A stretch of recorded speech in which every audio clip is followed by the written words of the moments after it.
You're watching this week's show with Dan and Mike. This week's show from the vault. We let the manager loose on the vault, and she's aware of the story we're about to tell you.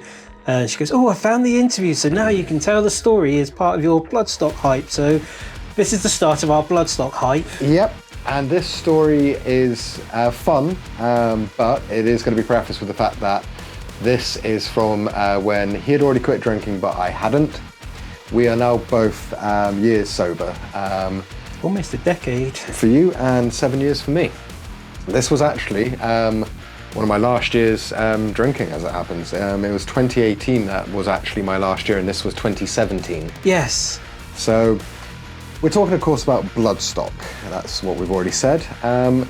Now, back in this day, I had a very different job, limited holiday, and for the first time in years, I had not been able to get off the whole weekend for Bloodstock. So Mike toddled up with some friends, I believe. I did, I think, yeah, our friend Colin. Yep, shout out to Colin, he's been a long time fan. So it meant that I didn't even get to go up until after work on a Friday, which, for those that know festival like standard days, that means a day of interviewing had already been done by Mr. Mike James. Working with it's like wrestlers, we might be competing outlets, but we work with everybody. So we had friends doing our cameras for us, and we were still... And I was doing cameras for them, and they were looking after me. And we were still loosely affiliated with Total Rock at that point. I think we were only just... We were still part of the family, we just weren't broadcasting. No, I think we were still broadcasting at that point. Yeah, because we stopped going to Bloodstock at around the same time that we left Total Rock for Hard Rock Hell. Oh, okay. Yeah, because there was issues with getting into Bloodstock if you were Hard Rock Hell, and all of that drama is now thankfully very much over. We just get in on a real name. Then. Yes. So Mike had Thursday night and Friday day, lots of fun. I remember I was kicking back with Matt Mason. Matt Mason, another old friend from Total Rock. Big love, Matt. Love what you've been doing lately. Alex Irons was there. Yeah. Shout out Alex Irons and all the good work that you're doing on Talk Radio. Talk Radio, and you were always going to be good at the sports stuff, my dude. Very happy that it's actually working for you now.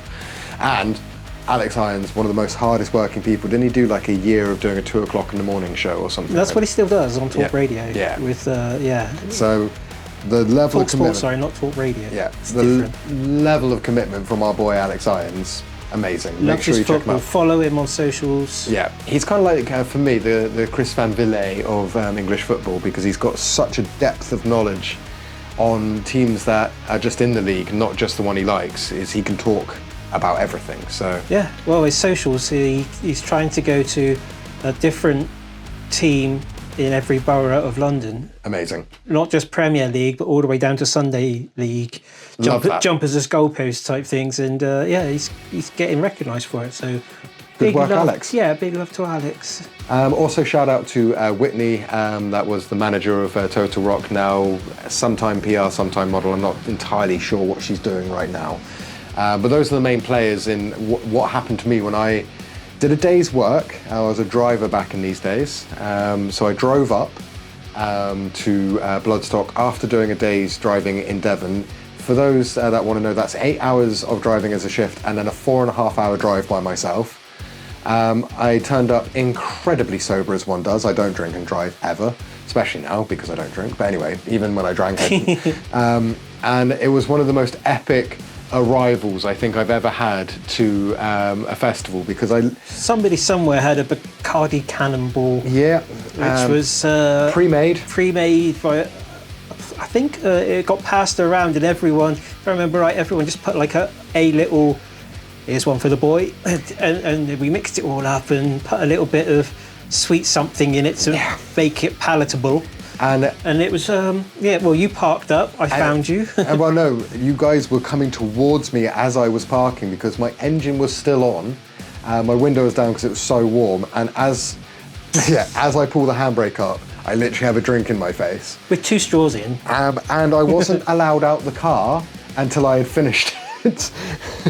So it gives you an idea of how much of a party we were on. I then, on my own alcohol... We just wanted you to getting the vibe. We'd done interviews for the day. You were We'd been partying. out and watched some bands. We were in the festival. And I did my best to catch up. Yes. It is the quickest I have ever gone from completely sober. 2 hours later, we had managed to go around the arena. We'd also put your tent up in that 2 hours. Yep. I was apparently so drunk by the time that we got to the arena. It was only about 45 minutes after I arrived. Well, it wasn't just the cannonball. There were other unmentionables. Other consumables. Yes, and so by the time we got to the arena, I was drinking everybody's drinks. Out of their horns, because at Bloodstock, people drink out of Viking horns. And I wasn't, I'm normally very careful when I was drinking about what I put in myself, because certain ones will just make me throw up straight away. To be fair, you were only drinking out of the horns of people that we knew from the local Exeter scene. Yeah, no, I wasn't. Because we have a big contingency come up from Devon, and back then we were very well known we were local famous. And so I was drinking out of everybody's local horn, not just randoms, but dear God, 2 hours after the drink was shoved through the car door, I was throwing up everything in me. I think it was the beer and red wine ones that, or was it? No, it was mead. I think there was those three. Those three are just kryptonite to my stomach. On top of some of, should we say, Scooby snacks? Yes, and so I'm just completely dead after throwing up. I crawl into my tent. I had gone and I think probably the tiredness I was as well. I had you had not done helped. a good 16 hours worth of driving, and then I don't think I'd eaten much at that point either, because I don't remember ever having food after lunchtime. So I think I also drank all of that on an empty stomach. This becomes relevant in a second, because the next day we wake up. It was a glorious day. It was nice and warm, and there's a few clouds around. It fucking sucked. And I was up by 10 o'clock. First interview was midday-ish, probably, like most of them are at Bloodstock. And I was, come on, Dan, let's go. We've got a whole day of interviews. And to my own credit, I did get up. I made it into the press area. I then ran to the toilet, threw up again, and refused to go on camera for the rest of the day. For the rest of that hour, and then No. The Saturday, I did not do any interviews. No. This is what I mean. It's like then you went back to the campsite. No, more than an hour, because I got to 5 p.m. Did you? Yeah, we did the whole day's press, where you did the interviews and I was editing in the background, because at least then I didn't have to pretend to be human. Yes. I just sat there literally with your hood up. Yeah, genuinely just passing out. Then I think the longest one I've ever had and my most famous nap ever happened, because I went back saying to Mike, I'm going to go crash for a couple of hours, try and clear this hangover and clear how rotten I feel. Because this would have been the show that you would have become a Ghost fan, because that headline show was absolutely amazing. Me and Matt Mason, Nick from Total Rock, who is now the drummer of the UK's leading Ghost tribute band. Perhaps I shouldn't say that because they all wear masks. We know. It was just amazing. Like Adam Gregory's missus was in the choir on the stage, and it was incredible. It was just one of those. Yeah, one of those that just solidified the entire weekend. It was magical. One of the only things I remember after going for a nap at 5 p.m. was voices outside my tent. So I poked my head out and asked them, when is Ghost? And everybody laughed. It's about 3 hours ago, Dan. Yep. It was dark, and we were watching the meteorites. Yeah, people were gathered around the tent doing literally the chill down before bed. Yeah. And that's when I first woke up. And I just remember going, okay, I'm just going to go back to sleep in that case. So I went back to sleep, and then finally I had actually cleared my hangover by the Sunday. So I woke up feeling a lot fresher, but we didn't have that many interviews. It was only about 5 spattered across the day. Yeah. 3 of which went to you. Because I did do 2 this weekend. You did? What was the other one? Winterfellowth. Oh, okay. The one I did at Bloodstock last year. Yeah. So that was my first time with them.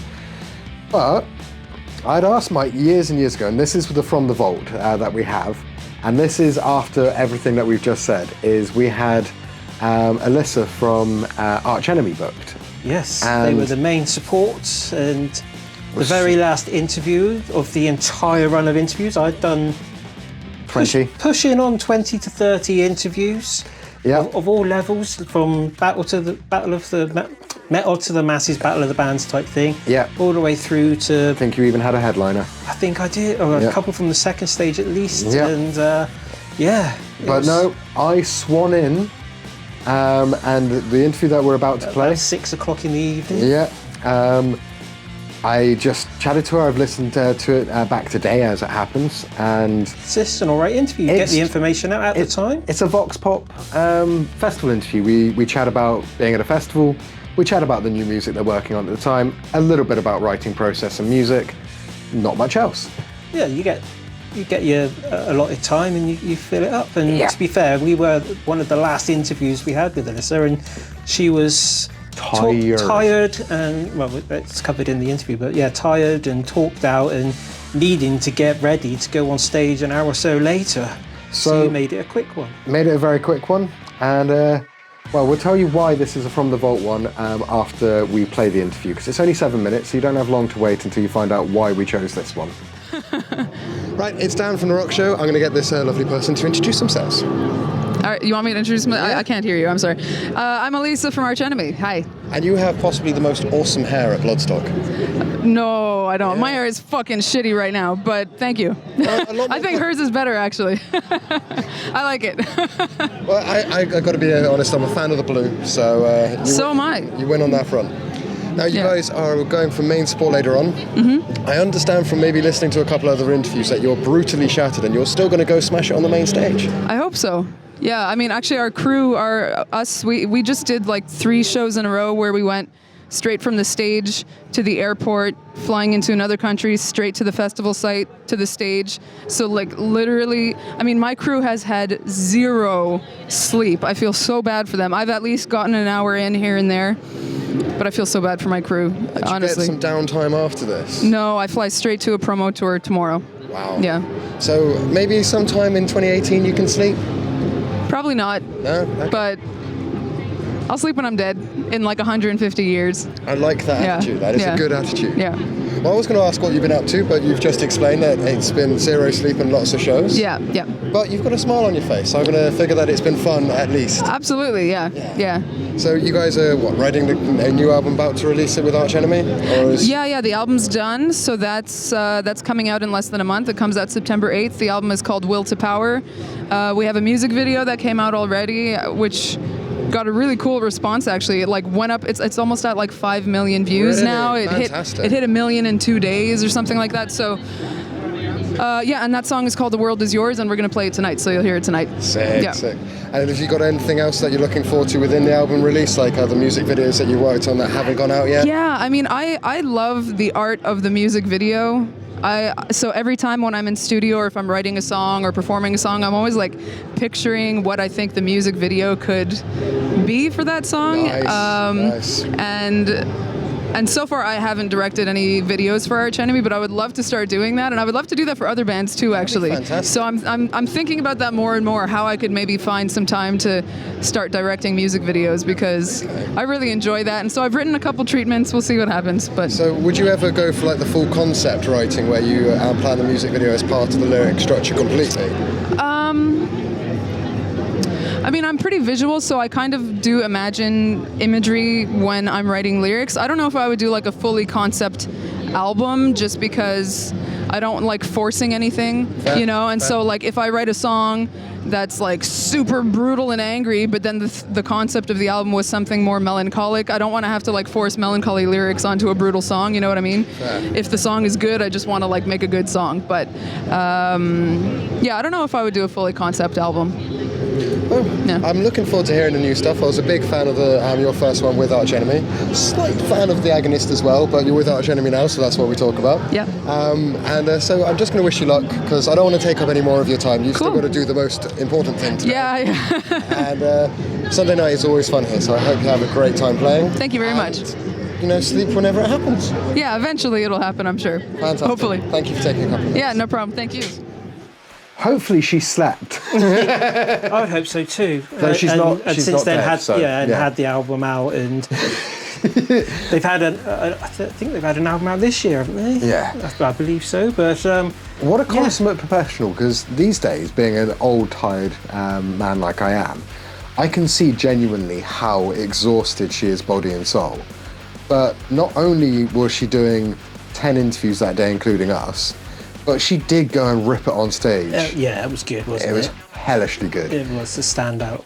So, as you can see, not the most notable, but this was before, your TikToks, your Reels, or this just before. Yeah, just before. It was literally just going up on the YouTube channel. And similar to what happened at Bloodstock this year, where you went viral with other press agencies for your Bullet for My Valentine interview with Jamie. Yeah. Where certain bits went big, and apparently there was a couple of bits at the time that was notable to other agencies that she hadn't said to other people about. Like Blabbermouth and AP and... all of these sorts. And so this was one where we stayed to the end of the last night and then drove back.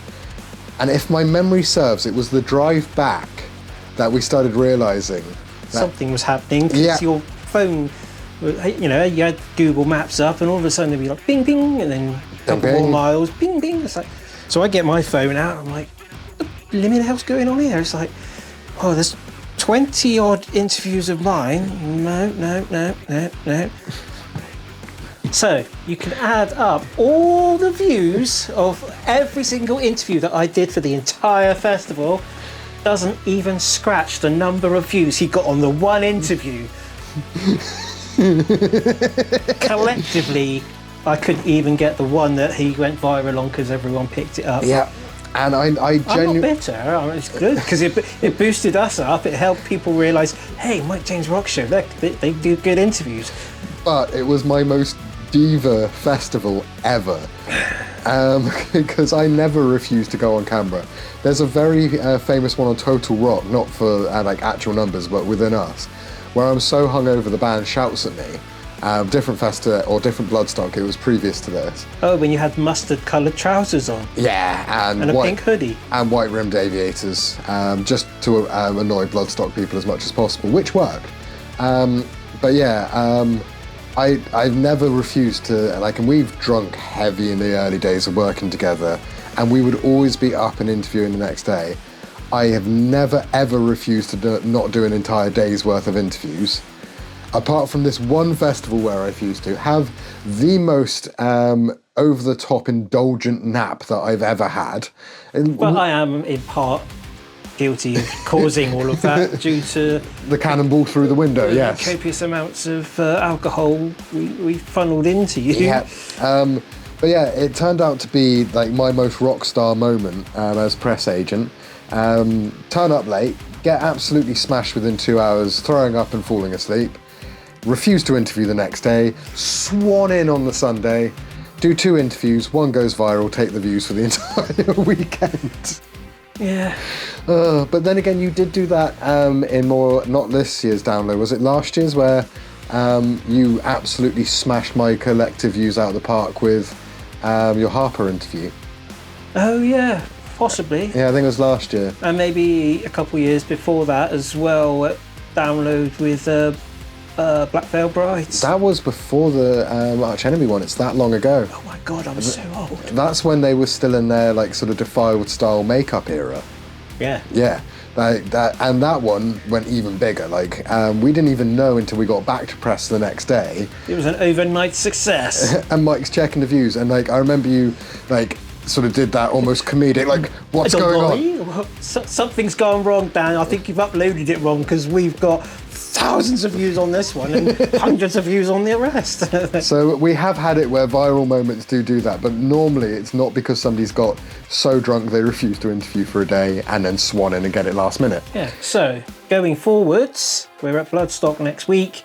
So already go and like and subscribe MJRS +1. As well as the channel that this is on. So that's the +1 is where all the interviews go up, and then this is where we put our blog. Yes, and then subscribe to all of our socials, TikTok, Instagram, the socials that we're I was on. going to say, I think people know them these days. Yeah. Search for us if we're there. We're the only Mike James Rock Show. Yeah, it's just Mike James Rock Show. Yeah. And don't forget to listen to our show From Bloodstock? Yeah, from Bloodstock, because we will be doing a backstage show which will get premiered on Rock Rage Radio over the weekend of Bloodstock.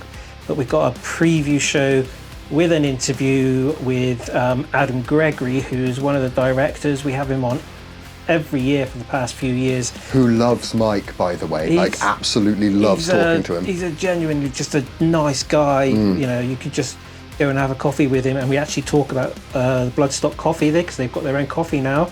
And the fact that Bloodstock have got 25 bands that they're announcing at the festival on the Friday night, because next year is the 25th anniversary, so they're announcing 25 bands for the 25th anniversary. Perfect. Love this. We'll be hyping all that all of next week on our socials, on our radio show, on our podcast. So like, subscribe, hit the notification bell. And don't forget, as we said on the last one, it's not just Bloodstock hype next week. We're doing that, but we're also watching SummerSlam and doing our sort of digestion of that. So the next things that are coming out on this channel will be the Bloodstock hype show with that awesome interview, SummerSlam roundup, and then make sure that you are hitting that notification bell to pick up all of the backstage stuff that we put up on Shorts or, as you said, any social media. We do try and make sure we don't just mirror feeds.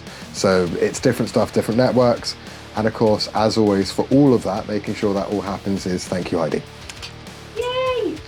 So until next week when we do Bloodstock hype and SummerSlamminess, take it easy, look after yourselves. Peace!